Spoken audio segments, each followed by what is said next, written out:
Kailangan naman na marunong ka mag-alaga ng mga manok. Ang pag-alalaga ng manok at saka naman ang baboy, medyo pareho lang sila. Kailangan na susundin natin ang proseso kung sa pagpakakain kanila. Galing pa sila sa sisyo, paghiwalay sa kanilang inain, ating pinakakain pa ito ng chicks booster hanggang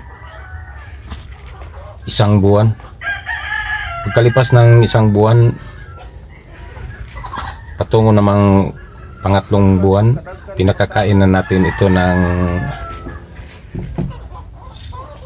chick starter. Chick starter muna ang ating pinakakain, pinalit natin sa chicks booster, iba ito. At pagka 3 buwan, lipas na 3 buwan hanggang 4, atin namang ipakakain sa kanila ay ang Integra 1000.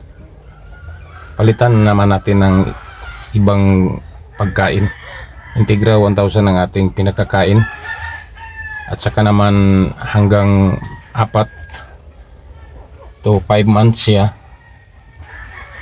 Integra 2000 naman ang ating pinakakain.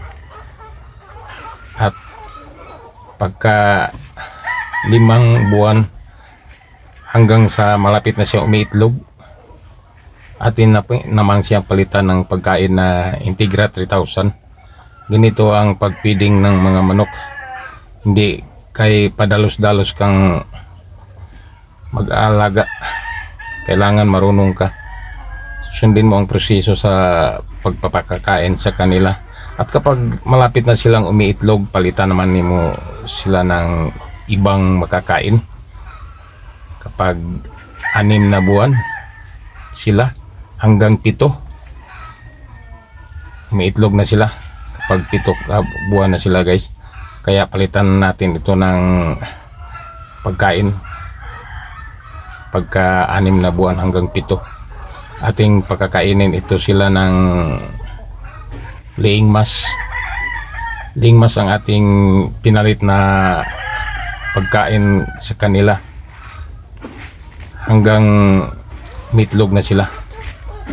Ang laying mass ay makapadaling papaitlog ng manok, kaya kailangan na pagkakainin natin sila kapag malapit na silang umitlog. Atin silang laying mass ang ating ipagkakain sa kanila.